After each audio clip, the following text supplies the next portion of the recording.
ጎበዝ አንቀልድ። ይበቃል ማለት እንኳን አቅቶናል። አሁን ግን ስራ ይጠበቅብናል። ዝም ብሎ መመላለስ ሊቀር ይገባል።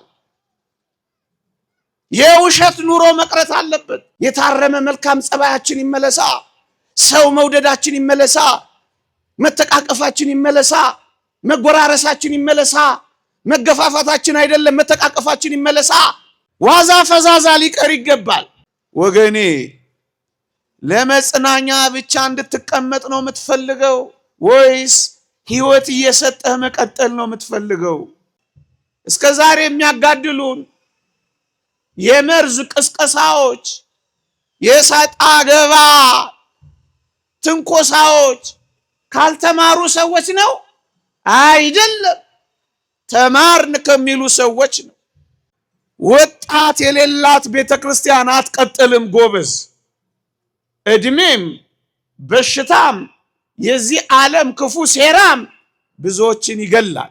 ለመጽናኛነት ነው እዚህ የምንሰበሰበው ወይስ ህይወት ሰርተን ለመቀጠል ነው? ምን ያልተጣላለ? ምን ደም ያልተቃባለ? ይህን የመሰለ ካቴድራል እንገነባለን። ነገ ከነገ ወዲያ ተሳላሚ እናገኛለን፣ ሰብከን ሰሚ እናገኛለን። ነው ለትዝታ ነው የምናስቀምጠው? ማን ያልተጣላለ? ማን ጥርስ ያልተናከሰ አለ? ማን የማይገለማመጥ አለ? መተማመን እኮ ጠፍቷል። እያያችሁ አይደል? ይኸው አሁን እንኳን ለጦርነት ተዘጋጅተናል። በቃን ማለት አቅቶናል። መሳሪያን አመረተ፣ ሰላምን ግን ቀበረ። እያያችሁ አይደለ? አሁን እነዚህ በአውሮፓና በአሜሪካ ያሉ ቸርቾች እንኳን ሳይቀሩ ጥያቄያቸው ምን እንደሆነ ታውቃላችሁ? ግብረ ሰዶማውያንን የቸርቻችን አባል የምናደርገው እንዴት ነው? አያችሁ ጥያቄያቸው። በስመ አብ ወወልድ ወመንፈስ ቅዱስ አሃዱ አምላክ አሜን። የተወደዳችሁ የእግዚአብሔር ቤተሰቦች፣ የእመቤታችን የቅድስት ድንግል ማርያም የአስራት ልጆች፣ የቅዱሳን ወዳጆች እንደምን ሰነበታችሁ?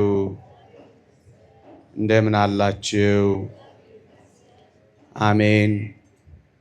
በምህረቱ የጎበኘን እንደ በደላችን ያልከፈለን እንደ ኃጢአታችንም ያልተቆጣጠረን የአባቶቻችን አምላክ የእኛም አምላክ ልዑል እግዚአብሔር ዘላለማዊ ስሙ የተመሰገነ ይሁን።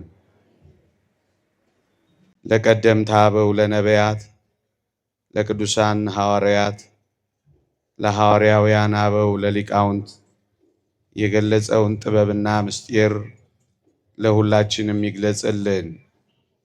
ከዚህች ዕለት በረከት ረድኤት ይልቁንም ከገበዘ ኢትዮጵያ ከቅዱስ ጊዮርጊስ በረከት ረድኤት ለሁላችንም ያሳትፈን። ለጥቂት ደቂቃዎች አንዳንድ መንፈሳዊ ሐሳቦችን እንመካከራለን። እግዚአብሔር ከሁላችንም ጋር ይሁንልን። የትምህርታችን የምክክራችን ርዕስ ኑ አብረን ስንዴ እናብቅል በሚል ርዕስ ይሆናል። ኑ አብረን ስንዴ እናብቅል። ይህንን ቃል የተዋስኩት ከታላቁ ደራሲ ከታላቁ ሰባኪ ከታላቁ መናኝ ዓለም በአንድ ድምፅ ካወደሳቸው ከግብፅ የቀድሞ ፓትርያርክ አቡነ ሺኖዳ ነው። አቡነ ሺኖዳ በአንድ መጽሐፋቸው ኖ አብረን ስንዴ እናብቅል ይላሉ። የግብፅ ቤተክርስቲያን በአሕዛብ እየተወረረችባቸው መጣች። የግብፅ ምዕመናን ቁጥራቸው መሳሳት ጀመረ። የግብፅ ቤተክርስቲያን የመደመጥ ግርማዋ እያነሰ መጣ። የግብፅ ቤተክርስቲያን የቁልቁለት ጉዞ ጀመረች። ያን ጊዜ አንድ ወጣት ጉዳዩን አስተዋለ። በዚሁ ከቀጠለ ቤተክርስቲያኒቷ እንደማትኖር ተረዳ። ይሄ ወጣት እነ ፓትርያርክ ሺኖዳን እንኳን ሳይቀር ያፈራ ወጣት ነው። ሊቀ ዲያቆናት ሀቢብ ጊዮርጊስ ይባላል። ይሄ ወጣት የግብፅ ቤተክርስቲያንን ጉድለት ካየ በኋላ በፍጥነት ስንዴ ማብቀል ጀመረ። የካህናት ማሰልጠኛ ማዕከላትን ቶሎ ቶሎ ይገነባ ጀመረ። በፍጥነት እና በጥራት ወጣቶችን ወደ እነዚህ ማዕከላት እንዲገቡ ያበረታታ ጀመረ። በገዳም ካሉ አንድ መነኮስ አባ ማቴዎስ ከሚባሉ ጋር እየተመካከረ ገዳማትን ለማጠናከር ስንዴ ማብቀል ጀመረ። በጣም ይገርማችኋል። ራሱ እያስተማረ ራሱ ስርዓተ ትምህርት እየቀረጸ ራሱ ለዘማሪያን ወጣት ዘማሪያን ግጥምና ዜማ እየደረሰ የግብፅን ቤተክርስቲያን የተዳከመችውን ማነቃቃት ጀመረ። ይህ ሀቢብ ጊዮርጊስ ሊቀ ዲያቆናት ዛሬ ያሉትን ብዙ ጳጳሳትና ለመነኮሳት መፍራት ምክንያት ሆነ። ዝም ብሎ ስንዴ ማብቀል ጀመረ። በጣም ይገርማችኋል። የቁልቁለት ጉዞ የጀመረችው የግብፅ ቤተክርስቲያን ማንሰራራት ጀመረች። ቁጥሮቿ ይጨምሩ ጀመረ። የልጆቿን መጠበቅ ማጠናከር ቀጠለች። በጣም ይገርማችኋል። መፈራቷ፣ ግርማዋ፣ ታላቅነቷ ይመለስላት ጀመረ። በጣም ይደንቃችኋል። በመደመጥ ብቻ አይደለም፣ ገዳማቶቻቸው በኢኮኖሚ አቅም በጣም እየፈረጠሙ ለካይሮና ለእስክንድሪያ ታላላቅ ወተት አቅራቢዎች ሆኑ። ዛሬ ላይ የግብፅ ቤተክርስቲያን መምህራን ለምሳሌ እንደ ቄስ ታድሮስ ማላቲ፣ ፋዘር ታድሮስ ማላቲ የሚባሉት መፎከር ጀምረዋል። ገና የግብፅን በረሃዎች በመነኮሳት እንሞላዋለን ማለት ጀምረዋል። የሚታፈሩ የሚከበሩ ሆነዋል። ታስታውሱ ከነበረ አንድ ጊዜ ፓትርያርክ ሺኖዳ ያሉ በአንድ ካህን ላይ ግድያ ስለተፈጸመ ፓትርያርክ ሺኖዳ መንበሬ ላይ አልቀመጥም ገዳሜ ገባለሁ ብለው ሲነሱ የግብፅ መንግስት ተንጫጫ፣ ደነገጠ። ይቅርታም ለመጠየቅ ፈጠነ እና ስንዴ አበቀሉና ዛሬ ያላቸው ብዙዎችን እያሳመኑ አሕዛብን አፍ እያዘጉ ሌሎችን እየሳቡ በተአምራት በመንክራት እየበለጸጉ በጣም አስፈሪዎች ወደ መሆን ደረሱ። ልጆቻቸውን ከመውጣት ሌሎችን ወደ ማስገባት ጀመሩ። ምን አድርገው ካላችሁኝ፣ በጸጥታ ስንዴ አብቅለው ወገኖቼ። ፓትርያርክ ሲኖዳ ኑ አብረን ስንዴ እናብቅል ሲሉ እንዲህ የሚሉ ይመስለኛል። ከአረሙ ጋር እየታገልን ጊዜም ገንዘብም ለምን እናባክናለን? ከአረም ጋር እየታገልን እድሜም ጉልበትም ለምን እንፈጃለን? ዝም ብለን ስንዴ አናበቅልም የሚሉ ይመስላሉ ፓትርያርክ ሲኖዳ። የተወደዳችሁ የኢትዮጵያ ኦርቶዶክስ ተዋሕዶ ቤተክርስቲያን ምዕመናን፣ አሁን እኔና እናንተን የግብፅ ቤተክርስቲያን የገጠማት አይነት እየገጠመን ይመስላል። ከመጨመር ይልቅ መቀነስ ይዘናል። ግርማችን እየቀነሰ ከመጣ ሰነበትበት ብሏል። መታፈራችን የለም።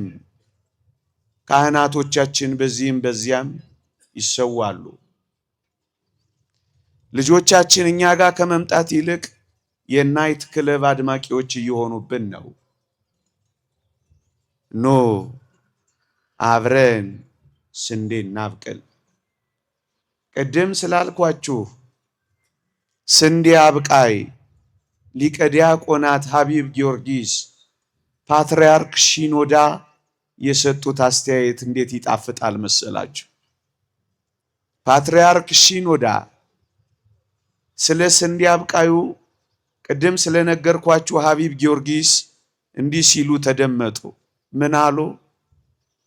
ሊቀ ዲያቆናት ሀቢብ ጊዮርጊስ ቤተ ክርስቲያን በጎደላት ነገር አንድም ቀን ጉድለቷን እያነሳ ነቀፌታ ሰንዝሮ አያውቅም አሉ። ቤተ ክርስቲያን ባለባት ቀዳዳና ሽንቁር ቀዳዳዋን እያሰፋ ቁስል አላበዛባትም ይላሉ። ይልቁንም የሚጎርላትን ነገር ሰራላት እንጂ አልተቸም፣ አልነቀፈም። ይልቁንም የምትተችበትን ነገር ሊያስወግድላት ለፋላት እንጂ ይላሉ።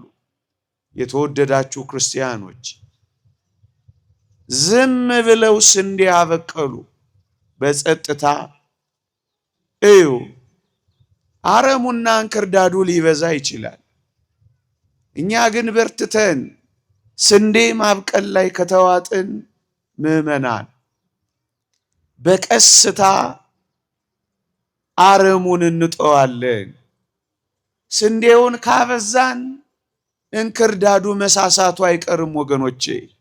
ለዚህ ነው በዚህች ማለዳ ኑ አብረን ስንዴ እናብቅል ለማለት የቀረብኩት። ጥቂት ነገር በዓለማችን ላይ እንዴት አረም እየበዛ እንደሆነ ጥቂት ዓለም አቀፋዊ ነገርም ልንገራችሁ ምዕመናን። አረሙ በጣም እየበዛ ዓለማችን ከእግዚአብሔር እየወጣች እንደሆነ ላስታውሳችሁ። ምስራቅ አውሮፓ ብቻ 49% እግዚአብሔር የለሽ ሆኗል። የአውሮፓ ትልልቅ ካቴድራሎች ገዝፈው ተገትረዋል። አምላክ ያተዋል። ባዶ እጃቸውን ቀርተዋል። እንደውም አንዳንዶቹ እግዚአብሔር ማደሪያ መሆን ቀርቶ የሰው ማደሪያ እንደ ኮንዶሚኒየም ኪራይ ሆኗል። ምዕመናን በእነዚህ አውሮፓ ጎዳናዎች ያሉ አንዳንድ ቸርቾች እመኑኝ ተዘግተዋል። ለምን? በፍጥነት የዓለሙ አረም ዋጣቸው። እኔ በቅርቡ አንድ ቦታ ደረስ ብዬ መጥቼ ነበር። እሱን ልነግራችሁ ፈልጌ አይደለም። ምን ያደርግልናል እሱ? በጣም የሚያምር ደረቱን የገለበጠ ግርማ ሞገሱ የሚያምር አስደናቂ ካቴድራል አየሁ። ተደንቄ ቆምኩኝ። እጆቼን ባፌ ጫንኩኝ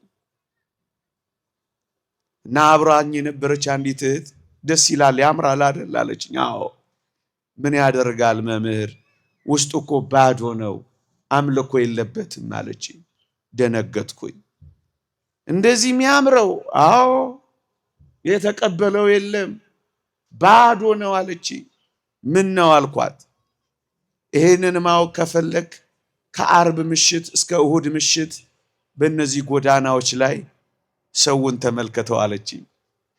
እውነትም አገልግሎት ነበረንና አርብ ዕለት ቅዳሜ ዕለት በእነዚያ ጎዳናዎች በመኪና ስናልፍ የዚያች ከተማ ወጣቶች በየጭፈራ ቤቶቹ ተሳክረው አየዋቸው። የጸጋ ልብስ ኢየሱስ ክርስቶስን ለብሰው አልነበረም፣ እርቃናቸውን አየዋቸው።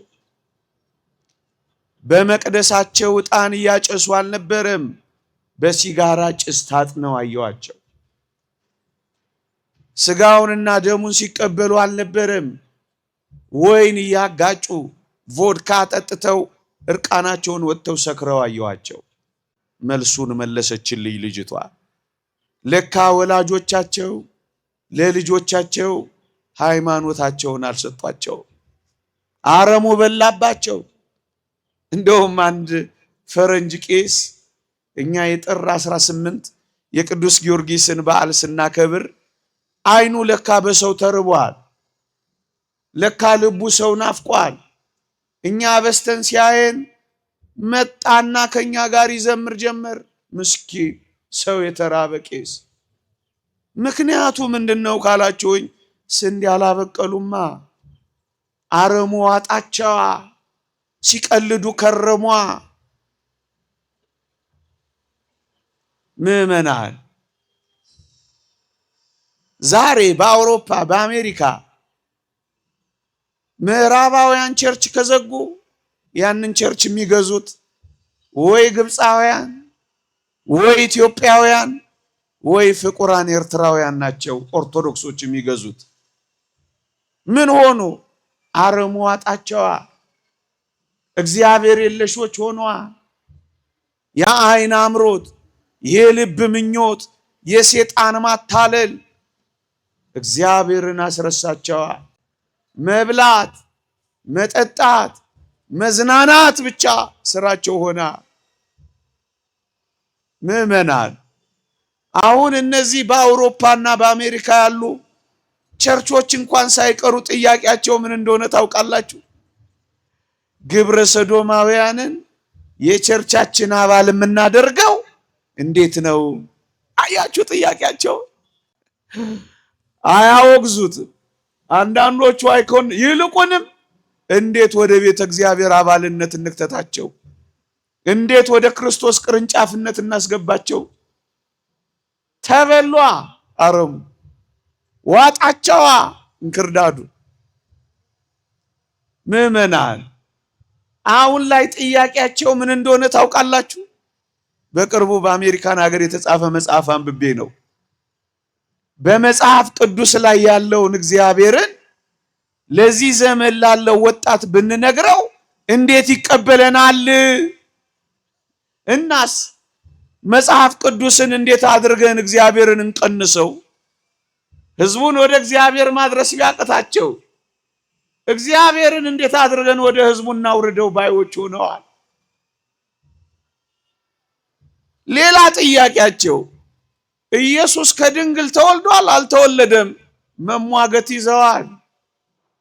ምን ነው ካላችሁኝ፣ አረሙ በልቷቸዋል፣ እየተዋጡ ነው፣ ጠፍተዋል። ኖ እኛም እንደዚህ እንዳንሆን ስንዴ እናብቅል እንደ ግብፃውያን። አንድ የድህረ ዘመናዊነትና የድህረ ዓለማዊነት አቀንቃኝ ማክስ ዌበር የተባለ ሰው እንዲህ ይላል። የጥንት አብያተ ክርስቲያናት ዘመኑ ያመጣባቸውን ዕጣ መቋቋም ላቃታቸው መጽናኛ ከመሆን ያለፈ ድርሻ የላቸውም ይልልሃል። ልድገመው። የጥንት አብያተ ክርስቲያናት እኛን ማለቱ እኮ ነው፣ የጥንቶቹን ኦርቶዶክሶቹ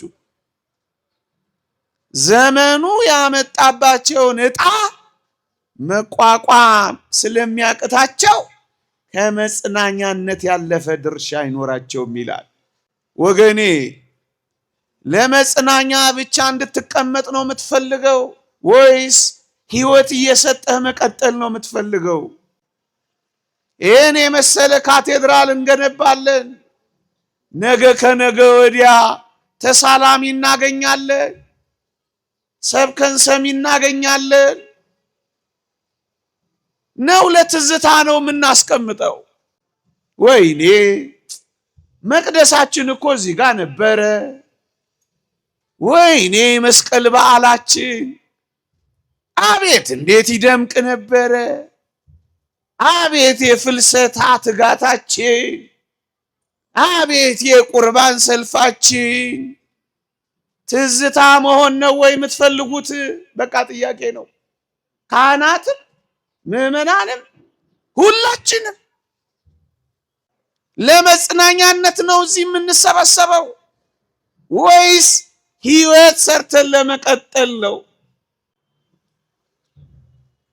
ታሪክ ለመሆን፣ ትዝታ ለመሆን፣ ሙዚየም ለመሆን፣ ቅርስ ለመሆን፣ ቅድም እንዳልኳችሁ እንደነዛ ካቴድራሎች አምልኮ የሌለው ሙዚየም ብቻ ለመሆን ምዕመናን እነ ቅዱስ ጳውሎስ የሰበኩባትን ያቺ የግሪክን ጎዳናዎች የቱርክን መንገዶች ተመልክቷቸው።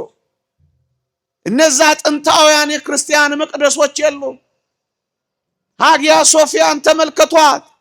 አንዴ ሙዚየም፣ አንዴ ቅርስ፣ አንዴ መስገጃ እያደረጓት የለችም። ጎበዝ አንቀልድ። ምን እናድርግ? በጸጥታ ስንዴ እናብቅላ። በእኛም ዘንድ በሌሎችም ዘንድ አረሙ እንዴት እንደገባ ላሳያችሁና ስንዴ የምናበቅልባቸውን ቦታዎች ጠቁም ያበቃለሁ። ጥቂት ደቂቃ ታገሱኝ። ትርጓሜ ሰምታችኋል። ስብከት ተሰብካችኋል።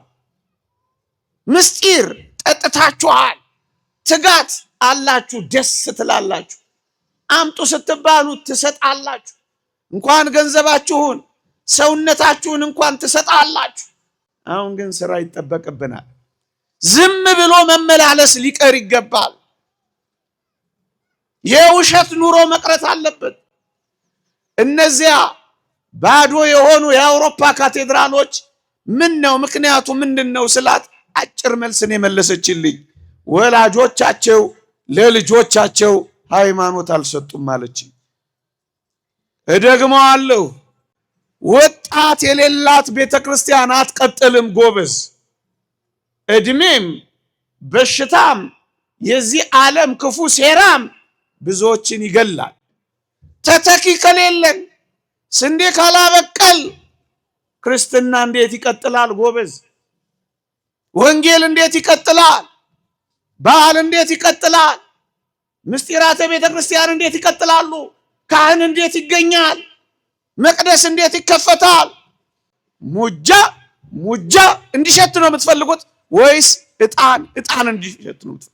ቤተ ክርስቲያናችሁን የምትወዱ ከሆነ ኑ አብረን ስንዴ እናብቅል። ዋዛ ፈዛዛ ሊቀር ይገባል። ከንፈር እየመጠጡ መመለስ ሊቀር ይገባል። እና ምን እናድርግ? ኑ አብረን ስንዴ እናብቅል፣ ስራ እንስራ። አረሙ እንዴት እንደገባ አንድ ነገር ልንገራችሁና ወደ ስንዴ ማብቀል ልለፍ። በኢትዮጵያ ቤተክርስቲያን ወይም በኢትዮጵያ ሀገር ወይም በዓለማችን ላይ የመሪነት ሚናዋን በዓለማችን ላይ ሃይማኖት ወይም ቤተክርስቲያን ነበር የምትፈጽመው። ነገስታትን የምትቀባው፣ የትምህርት ምንጭ የምትሆነው ቤተክርስቲያን ነበረች። በዓለም አቀፍ በኢትዮጵያ ብቻ አይደለም፣ በዓለም አቀፍም ደረጃ ምዕመናን አንድ ነገር ልንገራችሁ እና በደንብ ስሙኝ። አንድ ሰው በ1872 ለእንግሊዝ ፓርላማ ያቀረበውን ምክረ ሐሳብ ነው ጠቆም የማደርጋችሁ። እናንተን ካገኘው ካልቀረ እነዚህን ነገሮች ብናገር ብዬ መርጬ ነው። እንዲህ አለ። ከአድዋ ጦርነት በኋላ ነው ኢትዮጵያ ወራሪዎችን ካሸነፈች በኋላ ነው። ኃይለኞችን ካዋረደች በኋላ ነው።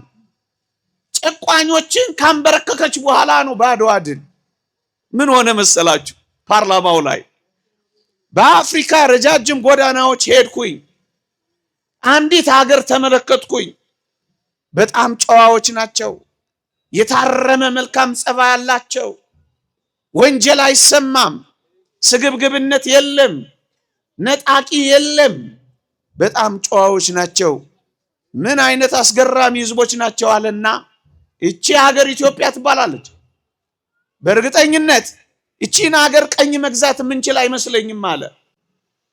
I don't think that we can conquer this country. እቺን ሀገር ቀኝ ልንገዛ የምንችል አይመስለኝም አለ። Unless we break down the very backbone of this country. የዚችን ሀገር የጀርባ አጥንት ካልሰበርን በቀር which is የዚች ሀገር የጀርባ አጥንቷ አለ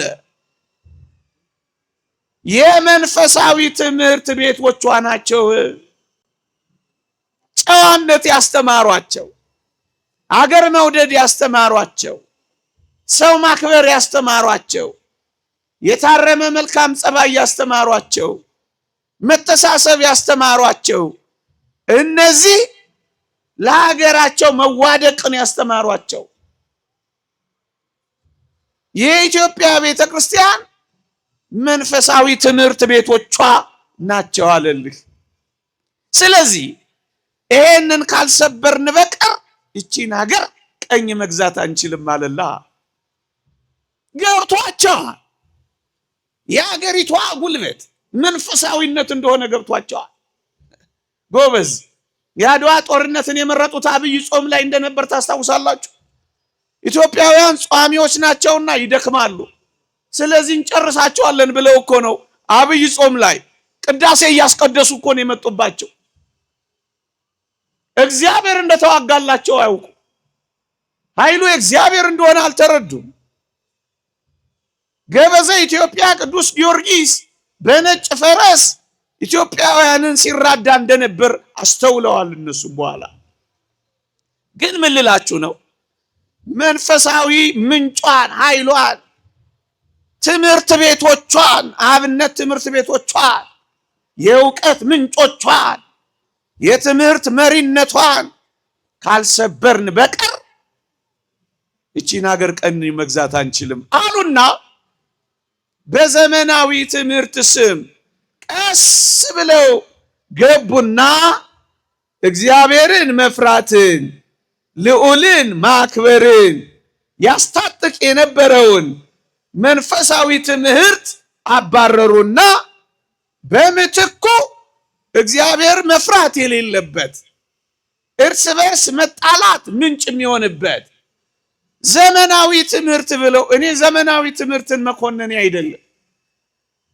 ሐሳቤና ፍላጎቴ ግን እግዚአብሔርን ማወቅን የሚሰጡ ትምህርቶችን አባረሩ። ስነ ምግባራትን አስወጡ። እነሱ የሚፈልጉትን ትምህርት ብቻ አስታጠቁ። እንደውም ምን ይላል? በዛ ዘመን የነበረ አንድ ተማሪ ዩኒቨርሲቲ የሚማር በዛ ዘመን ወደ አስጠኝ አንድ ፈረንጅ ሄድኩኝ ይላል ሊያስጠናኝ። በአጋጣሚ አልነበረም አለ። ምን የሚል መልእክት አስቀመጠልኝ አለ?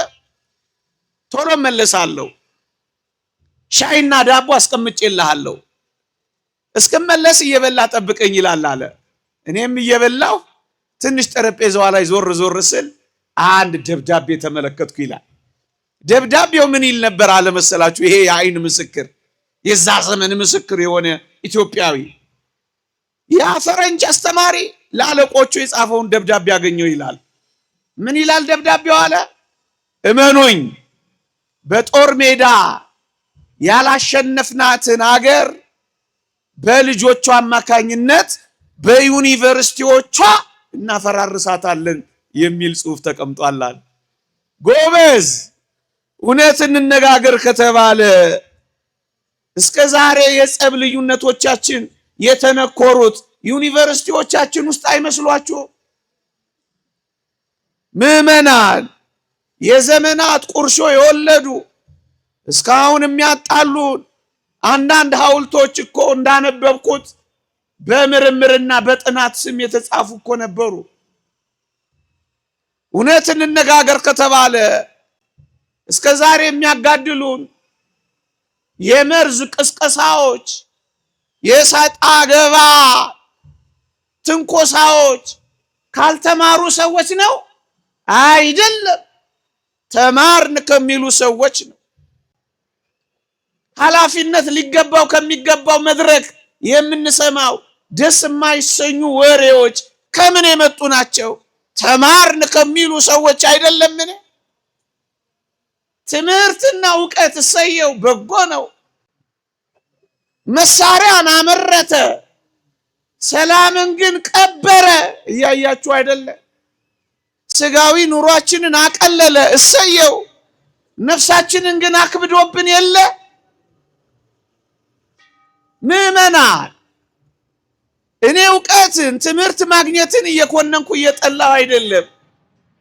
በዋናነት ግን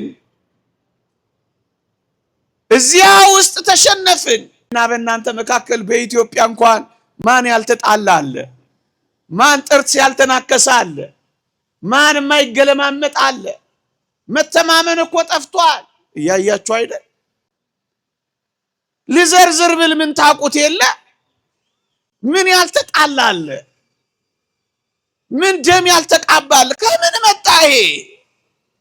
እግዚአብሔርን መፍራትን፣ ሰውን መውደድን፣ ሽማግሌ ማክበርን፣ ማፈርን፣ አብሮ መኖርን፣ መተሳሰብን ቀስ ብሎ ገረደሰ፣ በምትኩ አረም ተከለብን።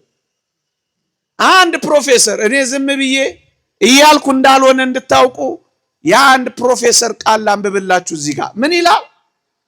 ኢትዮጵያ ከቀኝ ገዢዎች ጋር ያደረገችውን ትግል በጦር ሜዳ ድል አድርጋለች። ወጣቶቿ የምዕራባውያንን ምስጢር የበለጠ ማወቅ በሚጠበቅባቸው በዘመናዊ ትምህርት ቤት ግን ተሸንፋለች ይልላል።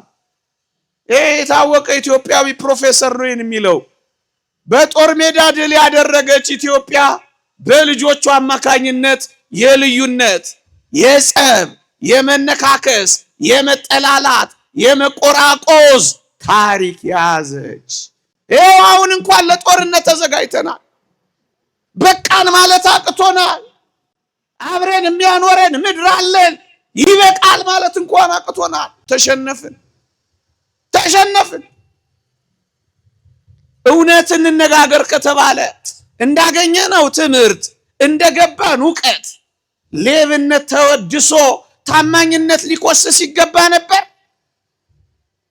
እውነት እንነጋገር ከተባለ እግዚአብሔር ባይገፈጠር፣ ታማኝነት ባይጠፋ፣ ምዕመናን በፈሪያ እግዚአብሔር የሚኖረው ኋላ ቀር ደግሞም መረን የወጣው ተራማጅ ተብሎ ይኮፈስ ነበር። ሙሰኛው በጉቦ የሚበለጽገው የገባው ታማኝ የሆነው የሰው አልወስድም ብሎ ደሃ የሆነው ያልገባው ይባል ነበር። ያኛው የተተኮሰ ይሄኛው የኮሰመነ እየተባለ እናንተና እኔ እንኳን እንደዚህ አይደለም የምናስበው። ፎቁን እንጂ የምናየው ታማኝነቱን እናያለን። የሚነዳውን መኪና ቁልፉን የሚያሽከረክረውን እንጂ ምዕመናን በልቡ ያለውን ንጽህና እናውቃለን። ተበላሽተናል። አረም እየዋጠን ነው። እውነት እንነጋገር ከተባለ ንጽህና በርኩሰት ፊት አላፈረም። ንጹህ መሆን አሳፋሪ አልሆነም። ወጣቶች ድንግልና በዘማውያን መካከል ማፌዣ አልሆነም። ሚስ ቨርጂን ምናምን እየተባለ አረም ውጦናል። እየተበላን እዚህ ደርሰናል። ገና ለመቆራቆዝ አቆብቁበናል። ለምን? እግዚአብሔርን መፍራትን፣ አገር መውደድን፣ ሰውን ማክበርን ባልጠገባይነት ተክተናል። በጣም በረቀቀ ስልት አረም ውጦናል። ቅዱስ ፓትርያርካችን የዛሬ 2 ዓመት ይመስለኛል እያለቀሱ ያሉትን አልሰማችሁም? ሁሌ ስናገረው ደስ ይለኛል፣ በደንብ ይገልጽልኛል። ክህነታችን አልተከበረም፣ ጦርነት ማስቆም አልቻለም። ሽበታችንም አልታፈረም አሉ። ሽበት የማይታፈርበት ካህን የማይከበርበት ምን ሆነ?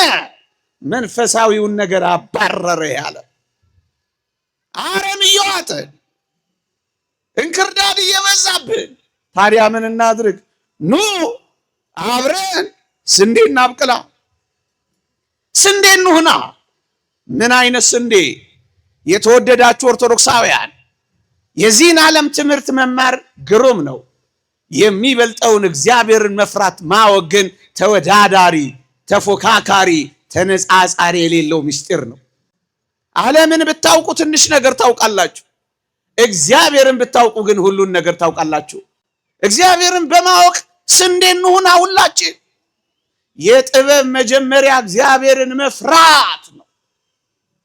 የጥበብ ሁለተኛ ነገር ማሳጠር ነው ይላሉ። አይዟችሁ አሳጥራለሁ እኔ።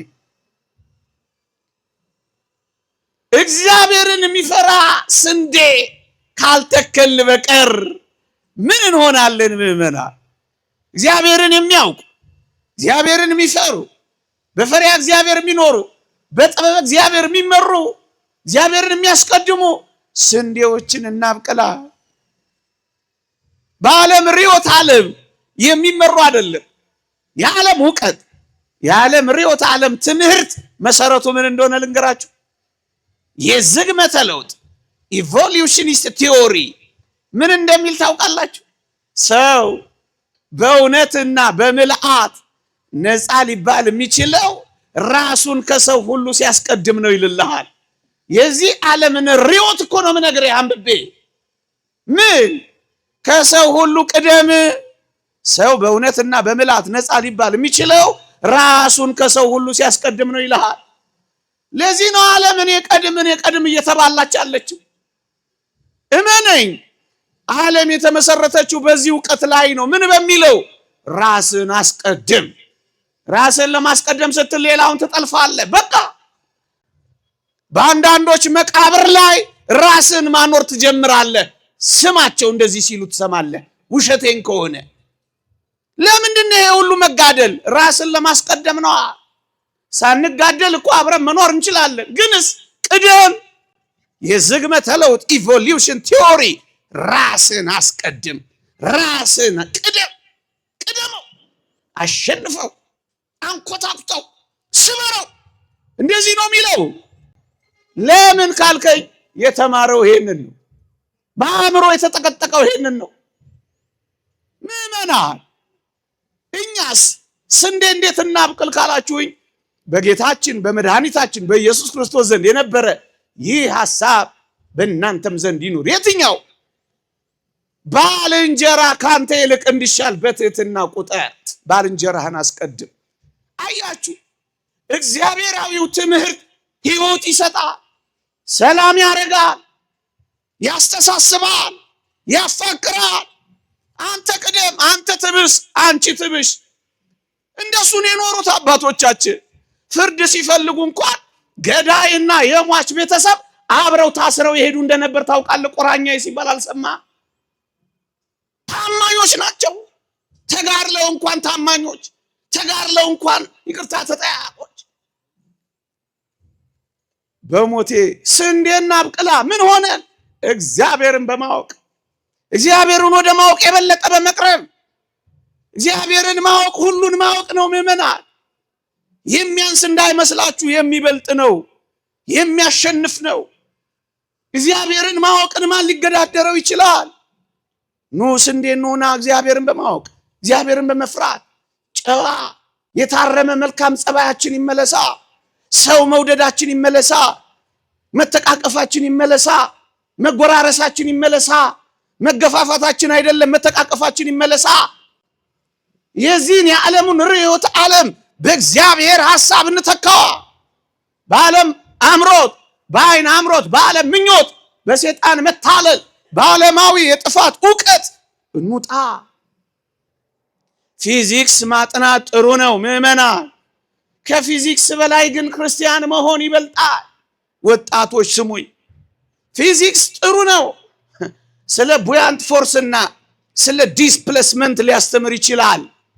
ስለ ስጥመት ጉዳይ ሊያስጠና ይችላል። ክርስቶሳዊ መሆን ግን ፊዚክሳዊ ከመሆን ግን ይበልጣል። ለምን? ክርስቲያን ከሆንክ ክርስቲያናዊ ከሆንክ በውሃው ላይ ትራመዳለህ፣ አትሰጥምም ስልህ ፊዚክስን ባዶ ታደርገዋለህ። ምናልባት ሊኩዊድ ሃዝ ዴፊኒት ቮሊዩም በት ኖት ዴፊኒት ሼፕ ብሎ ሳይንስ ሊያስጠና ይችላል። እሰየው ይሁን፣ እኔ አልቃወምም። እግዚአብሔራዊ ከሆንክ ግን ፈሳሹን እንደ ሙሴ ግድግዳ ታቆመዋለህ። አንተ ትበልጣለህ።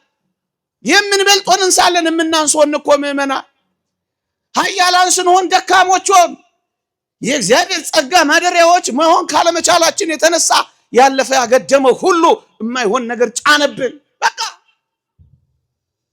እንዴ ባዮሎጂ ማጥናት እኮ ጥሩ ነው ምእመናን። ባዮሎጂ ከማጥናት በላይ ግን ክርስቲያን መሆን ይበልጣል። እግዚአብሔርን ማወቅ፣ ወደ እግዚአብሔር እውቀት መጠጋት ይበልጣል ምእመናን። ምናልባት ባዮሎጂ አንድ በትር ያንን እንጨት ብሰጣችሁ እርግጠኛ ነኝ አታለመልሙትም እናንተ። ወይ አንድ ጻድቅ ለነገሩ አይጠፋም። ያን በትር ብሰጣችሁ፣ ያን እንጨት ብሰጣችሁ ምናልባት በቃ ትተውታላችሁ። እንደዚህ አይነት ነገር ሰረበ ዮሐንስ አፂር ዘንድ ግን ከሄዳችሁስ፣ ክርስቶሳዊ የሆነው ቅዱስ ውስጥ ከሄዳችሁስ 3 ዓመት ሙሉ ምንም ስር የሌለውን በትር ተንከባክቦ ፍሬ አፍርቶ ይሰጣችኋል ምእመናን። በትሩን ስር አብቅሎ ቅጠል አውጥቶ ፍሬ እንዲያፈራ ያደርገዋል። ከሳይንስ ከባዮሎጂ በላይ ይሆናል ምእመናን። የሚበልጥ ሕይወት፣ የሚበልጥ እውቀት፣ የሚበልጥ ጸጋ አለን። ኑ እግዚአብሔርን በመፍራት ስንዴ እንሁና። እንዴ እኔ አሁን እዚህ ቆሜ በእርግጠኝነት ከፍ ልበልብል እላለሁ አልልም። ለምን? ግራቪቲ የሚባል ነገር ሰቅዞ አስሮኛል፣ መነሳት አልችልም። ክርስቶሳዊ እግዚአብሔራዊ በሆንስ እንደ ማርያም ግብፃዊት ሚያዝያ 27 ስንክሳር 1 ክንድ ከስንዝር ከመሬት ከፍ ትል ነበር ጎበዝ። አውሮፕላን አያስፈልግህም።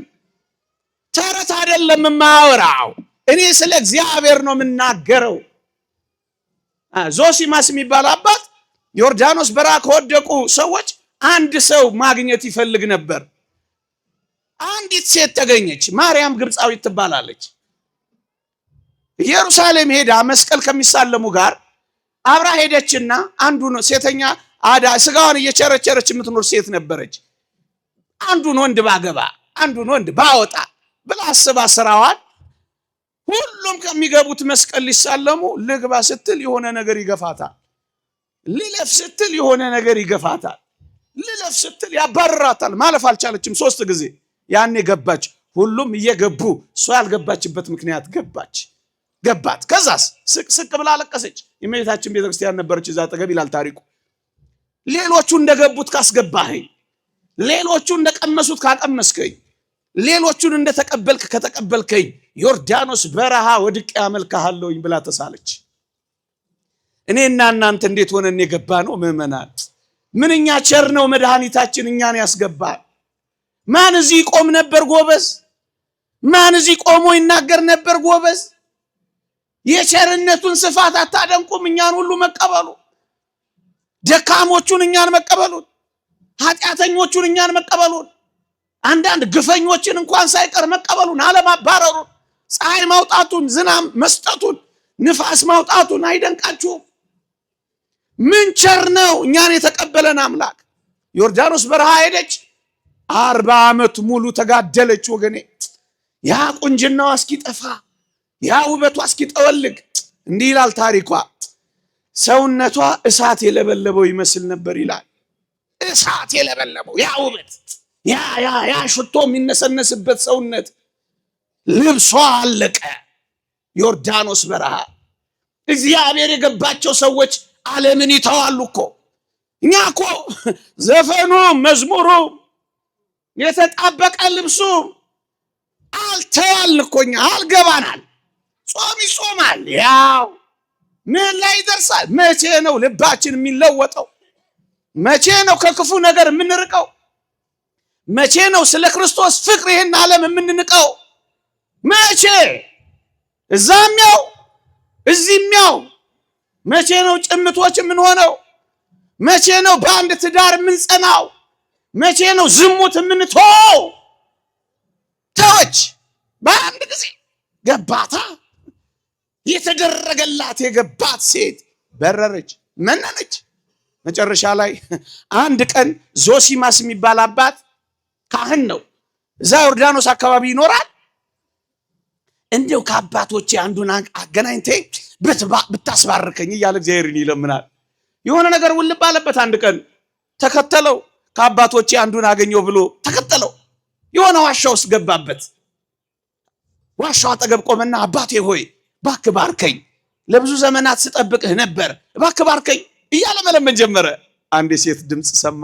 ምንም አባት ዞሲማስ ሆይ ሴት ነኝ፣ እርቃኔን ቀርቻለሁ፣ በፊት መቆም አልችልም፣ ልታየን ከፈለክ መጎናጸፊያህን ላክልኝ አለችው። መጎናጸፊያውን ላከላት።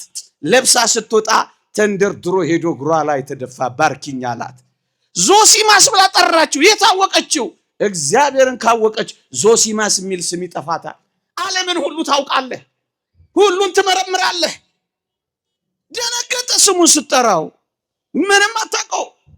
ከዛስ ተደፋና ባርኪኝ አላት። አንተ ካህን ነህ ባርከኝ ብላ ሌላ ምስጢር ነገረችው። ቄስ መሆኑን ነገረችው። ደነገጠ። ማልቀስ ጀመረ። የእግዚአብሔር ስትሆን እንደዚህ ታውቃለህ ወገኔ። ኤክስ ስኩዌር ፕላስ ዋይ ስኩዌር ምን ትስከበጥርስ ለአንተ ምንህም አይሆን። ባርከኝ ባርኪኝ ሲከራከሩ እሺ አብረን እንጸልይ አለችው። አብረው ጸሎት ጀመሩ። እሷ ከፊት እሱ ከኋላ። እሷ ስትጸልይ አንድ ክንድ ከስንዝር ከመሬት ከፍ ብላ ነበር ይላል።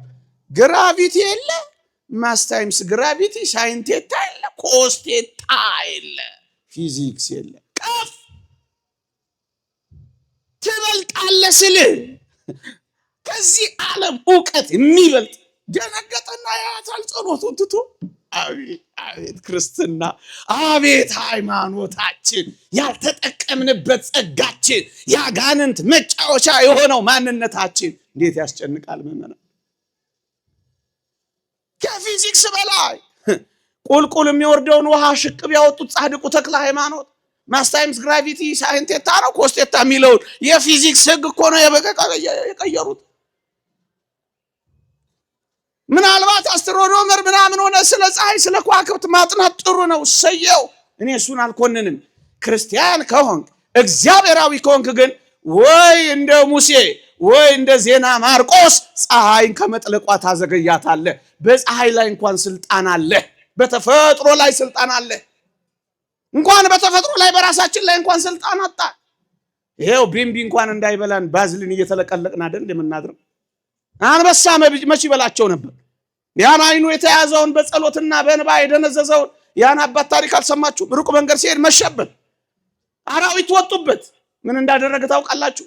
ክብ መስመር አደረገና በየጫፉ ላይ መስቀል አረገና መሃሉ ላይ ሄዶ ለጥ እና አንበሳ እነ ጅብ እነ ነብር እየመጡ እንዴት ያችን መስመር ይለፉ። አንተ የኤሌክትሪክ አጥር አደገኛ አጥር አለ እንዴ? አታሳዝንም እንዴ? አንተ ምስኪን እኮ ነህ። ዘበኛ አለ፣ ውሻ አለ፣ መሳሪያ ታጥቀሃል፣ ደንቦች አሉ፣ ፖሊስ ይጠብቃል፣ ፌደራል ከቧል፣ ሴንሰር የሴንሰር መሳሪያ አለ፣ መሳሪያ የታጠቀ ሴንስ የሚያደርግ መሳሪያ ታጥቀሃል። በዚህ ሁሉ ፍርሃት አታሳዝንም እንዴ? አንድ ትንሿ ቫይረስ ኮሮና ቫይረስ የሚያንደፋድፍ ምስኪን ሆነ። ታሳዝናለህ እኮ። አንበሳ ሲዘጉ ነበልባል ያበረዱ ጫፋቸውን የማይነኩ ክርስቲያኖች ናቸው። ወደዚህ ከፍታ፣ ወደዚህ እውቀት፣ ወደዚህ ጸጋ ክርስትና እዛ ድረስ ነው ወገኔ። በአንድ ቀን ዘርተው፣ በአንድ ቀን አብቅለው፣ በአንድ ቀን ጎተራ ከተው እና ሐዋርያው ታዲዮስ በአንድ ቀን ተረት እንዳይመስልህ እግዚአብሔርን የያዘ ሁሉ አለ። ከእግዚአብሔር ስንዴ እንሁና ምን በማድረግ እግዚአብሔርን በማወቅ ወደዚህ ከፍታ እንምጣ፣ ወደዚህ ልዕልና እንምጣ፣ ወደዚህ ንጽህና እንምጣ፣ ወደዚህ ቅድስና እንምጣ፣ ወደዚህ እግዚአብሔር ወደሚሰራበት ሰውነት እንምጣ። ምስኪኖች አንሆና ስንዴ እንሁን። ሁለተኛ እናንተ በጣም ብዙ ናችሁ፣ በጣም ብዙ ናችሁ። ምን እናድርግ ምዕመናን?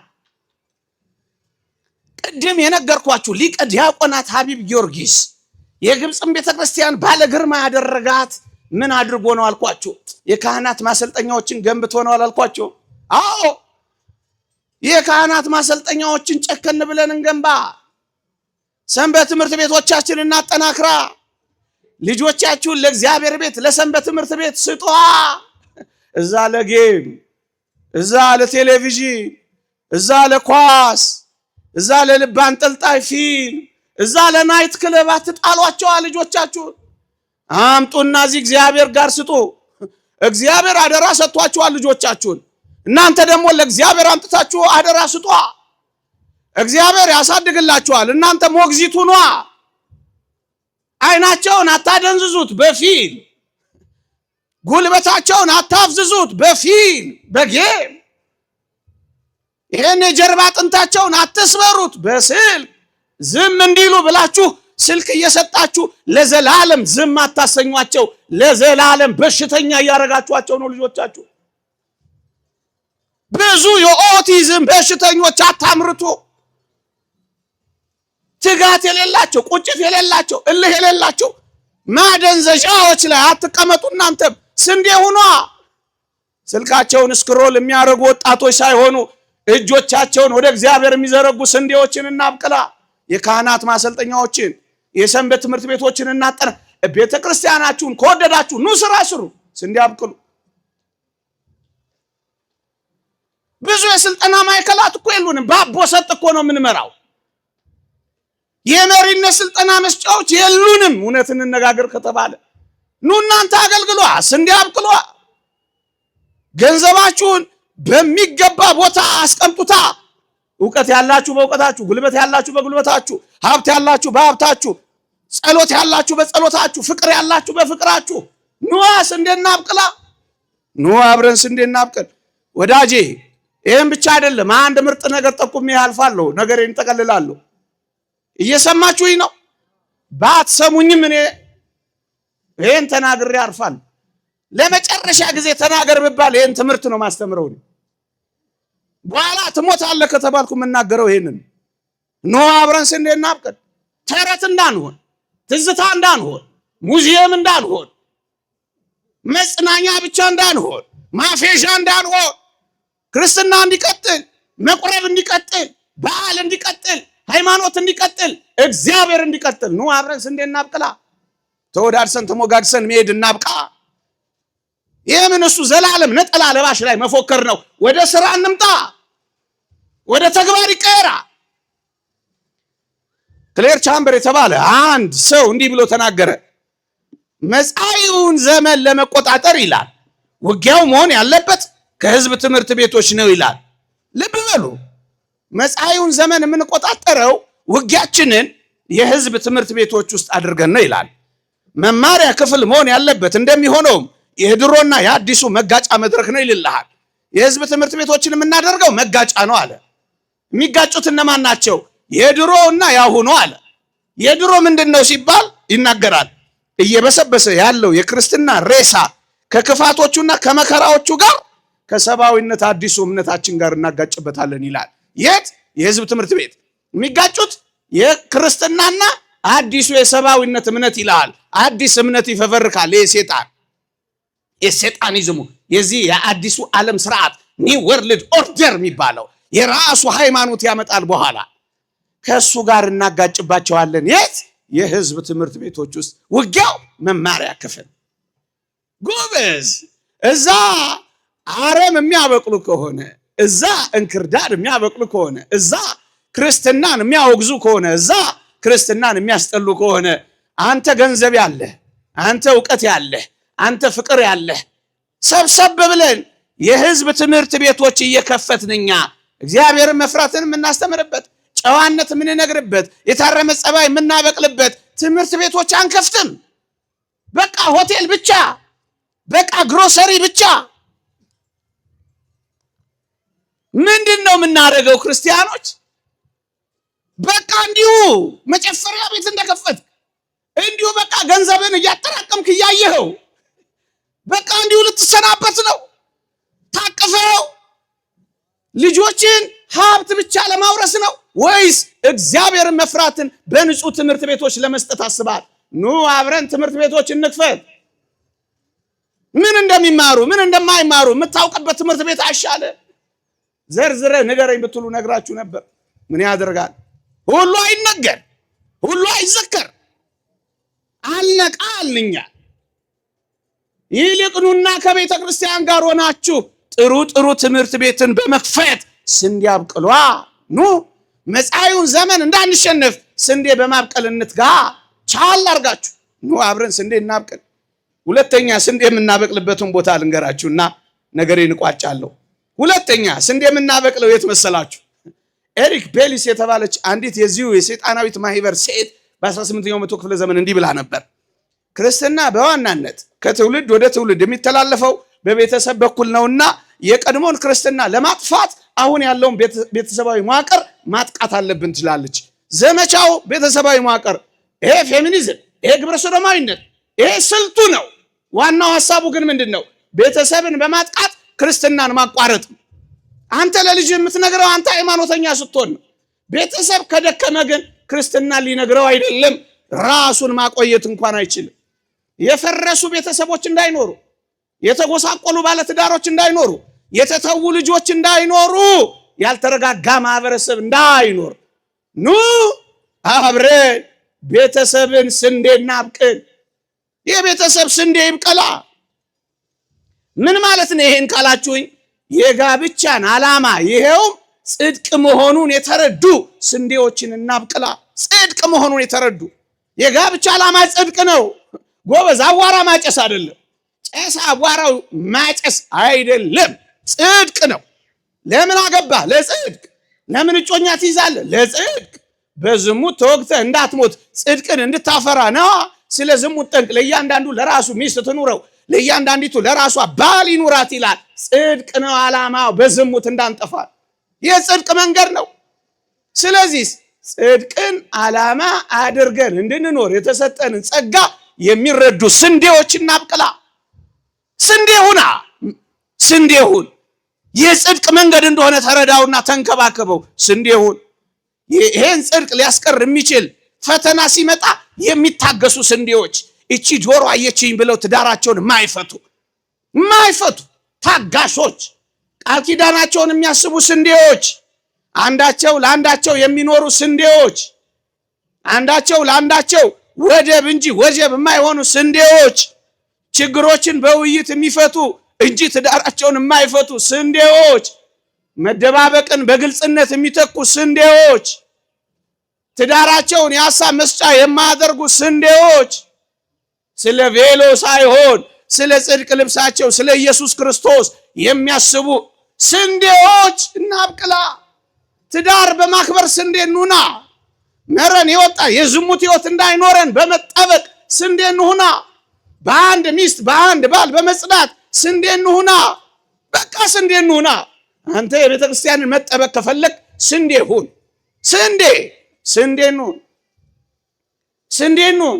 ስንዴ እንሁን።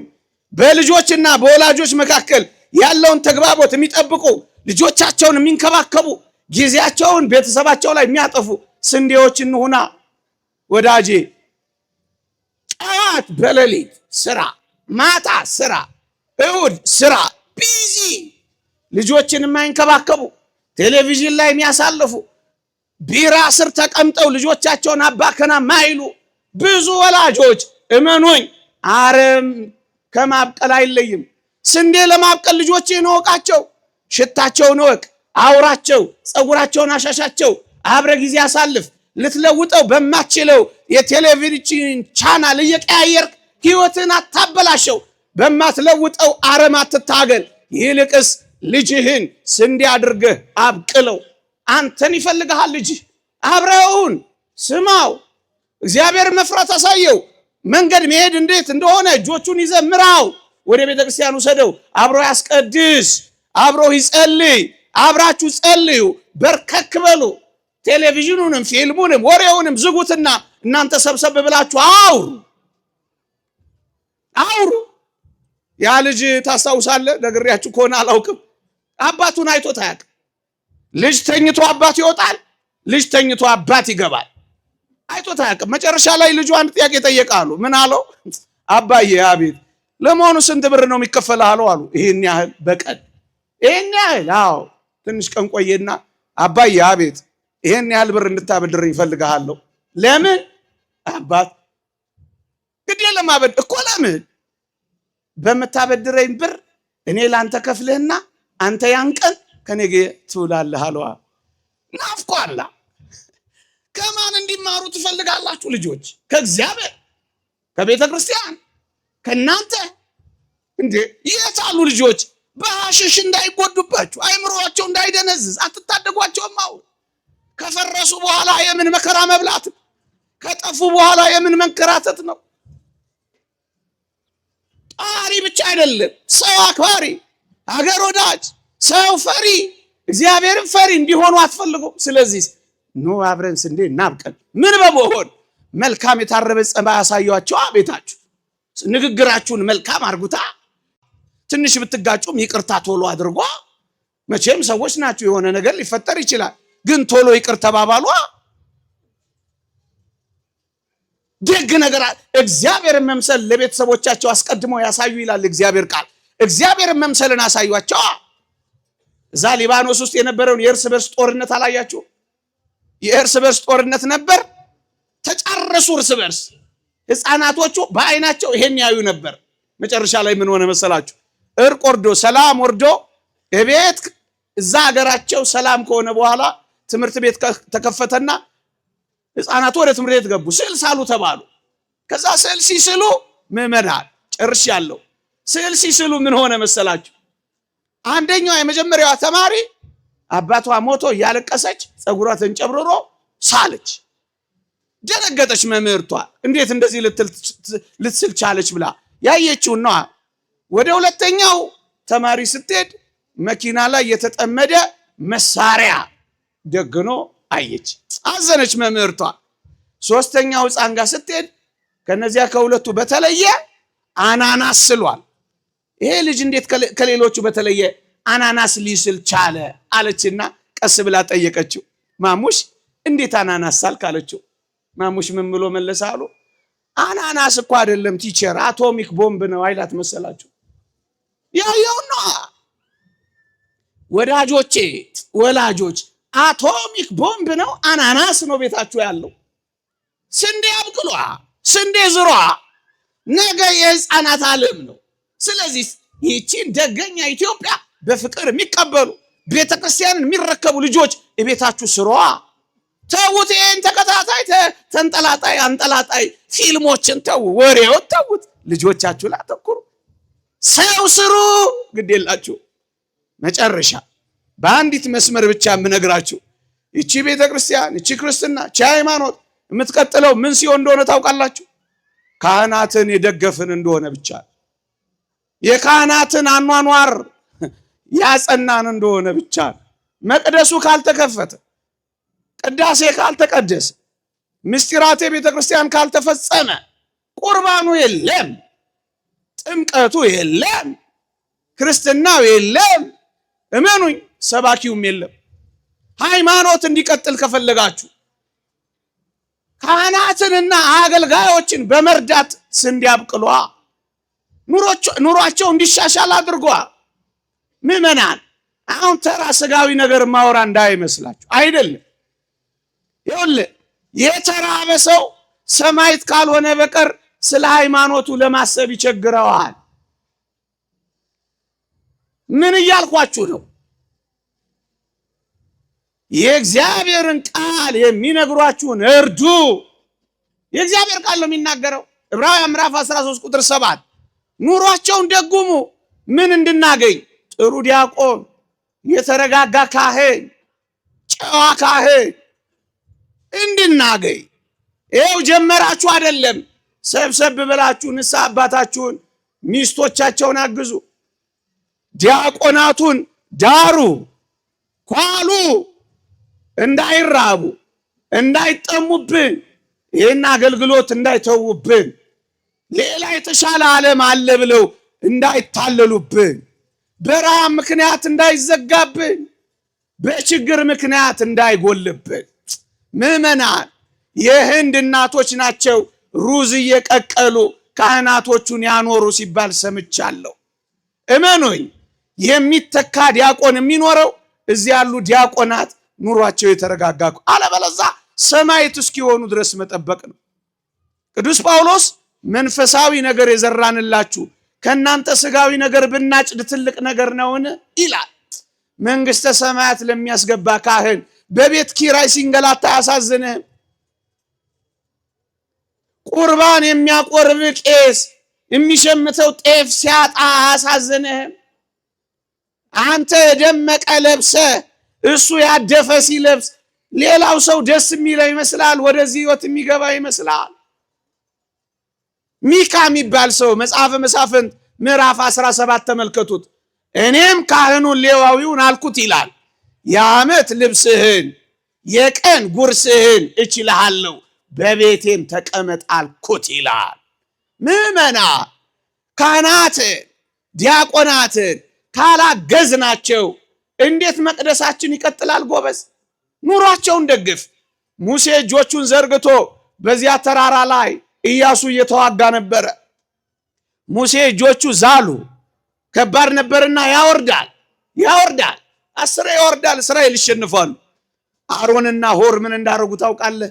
ወደ ተራራ ወጡና አንዱ በቀኝ አንዱ በግራ የሙሴን እጆች ደግፈው ዋሉ። እግዚአብሔር ድሉን የእስራኤል አደረገ። ኢያሱ ይዋጋል፣ ሙሴ እጅ ይዘረጋል፣ አሮንና ሆር የሙሴን እጆች ይደግፋሉ። ድሉ የእስራኤል ሆኗል። የሚዋጋ አለ፣ የሚጋደል የሚጸልይ አለ፣ እጆቹን ዘርግቶ እንደ ሙሴ። እጆቻቸውን የሚዘረጉትን ደግሞ የሚደግፉ ያስፈልጋሉ። ምዕመናን ደግፏቸው። መደገፍ እንኳን ባትችሉ ግን አንዳንድ ድካም ጉድለት እንኳን ቢኖርባቸው እባካችሁ በእነዚህ ምክንያቶች ታላቋን ቤተክርስቲያን አንጉዳት። ድካማቸው የሁላችሁ መንፈሳውያን የሆናችሁ እናንተ በየዋህነት አቅኑት ይላል። የትኛውንም ጉድለትና ድካም፣ መነቃቀፍ፣ መተቻቸት፣ መወጋገዝ እንዴት በእኛ መካከል ይሰማል? ምዕመና የደከመ ካለማ የጎደለ ካለ መሙላት ይሄ ቁም ነገር ነው። ይሄ እኮ እግዚአብሔር ቃል ነው የምነግራችሁ ወገን። ስንዴ አድርገን ካህናቱን እናብቀል። እኔ ቤት የዛሬ ጥቂት ዓመት ጨርሻለሁ። ይሄን ነግሬያችሁ አበቃለሁ። የዛሬ ጥቂት ዓመት አንድ ካህን መጥተው ነበር ቤቴ። ታቦት በራሴ ቃጭል በጥርሴ ይዤ ነው ቤተክርስቲያን የተከልኳት የሚሉ ጀግና ናቸው። ደሞዝ አሎት ሲያቀብጠኝ የጠየቁት ጥያቄ ነው። አዎ ስንት? 282 ብር። የዛሬ 8 ዓመት ቢሆን ነው ወይም 7 282 ብር። አዎ በወር ነው ሲያቀብጠኝ። ምን አለ ዝም ብል። ኧረ በዓመት ነው አሉኝ። ደነገጥኩ። ካሽ ያገኛሉ አልኳቸው። ምን አለ ይሄ ዓለም አስጠንቶኝ እኮ ነው ካሽ ምናምን የሚል። ኧረ በሰብል ነው ማገኘው፣ በስንዴ በምናምን ነው የሚሸጡኝ በዓመት። አዎ ስንት ልጆች ወልደዋል? ጥያቄ አላቋረጥም። እኔም ምን አለ ዝም ብል። 5 ልጆች ወልጃለሁ፣ 1 ሴት 4 ወንድ። አዎ እና ዲያቆን አድርገዋል ልጆችዎትን አልኳቸው። ሲያምረኝ ይቀራል። ምን እንዳሉኝ ታውቃለህ? እኔን እያየ አሉኝ። እኔን አይቶ ዲያቆን ሊሆን ተው እንጂ ይመሰላል። እዚህ ውስጥ አሁን እንደው ኑ ውጡ ቢባሉ እንደው አንዳንዶች ሊወጡ ይችሉ ይሆን? እኔን እያየ እንዴት አሉኝ። ለምን መሰለ? እንተዋወቃለን። አየህ የሚናፈቅ ሌላ ዓለም ተፈጠራ። ምን አለ ብናግዛቸው? ምን አለ ጉድለታቸውን ብንሞላላቸው? የተወደዳችሁ ክርስቲያኖች ጉድለታችንን ተመልክተን ከመነቃቀፍ ከመቷቷው ይልቅ ጉድለታችንን መሞላላት ላይ በማተኮር ኑ አብረን ምን እንበል? ጮክ ብላችሁ ንገሩ። ዲያቆናት መሆን ቢያቅተን ዲያቆናትን መርዳት ያቅተናል። ቄሶች መሆን ቢያቅተን ቄሶችን መርዳት ያቅተናል። ጳጳስ መሆን ቢያቅተን በጳጳሳት ጉድለት መካከል መግባት ያቅተናል። ተው እንጂ ክርስቲያኖች፣ ስለ ህይወቱ አንመራመር፣ ስለ ትምህርቱና ስለ ቃሉ ነው እንጂ ይላል ቅዱስ ዮሐንስ አፈወርቅ። እኛ በጎች ነን፣ ስለ እረኛው ማንነት ምን አመራመረን ይላል ዮሐንስ አፈወርቅ። የኔ አይደለም ደግሞ ያንተ ነው ብላችሁ እንዳትይዙኝ ብዬ ነው። እርግጥ ፈርቻ አይደለም፣ ግን የበለጠውን በማጉላት ለመናገር ነው። ስለዚህ ኑ አብረን ስንዴ እናብቅል። እግዚአብሔርን በመፍራት እግዚአብሔርን በማወቅ ስንዴ እናብቅል። ስንዴ በመሆን ስንዴ እናብቅል። ቤተሰባችንን በመጠበቅ ስንዴ እናብቅል። ልጆቻችንን ወደ ቤተ እግዚአብሔር በመላክ ስንዴ እናብቅል። የካህናት ማሰልጠኛዎችን፣ የመሪነት ማሰልጠኛዎችን፣ የሰንበት ትምህርት ቤቶቻችንን በማጠናከር ስንዴ እናብቅል። ወጣቶች ላይ በመስራት ስንዴ እናብቅል። ልጆቻችን ላይ በመስራት ስንዴ እናብቅል። ካህናትን በመርዳትና በማገዝ ስንዴ እናብቅል። ይቆየን።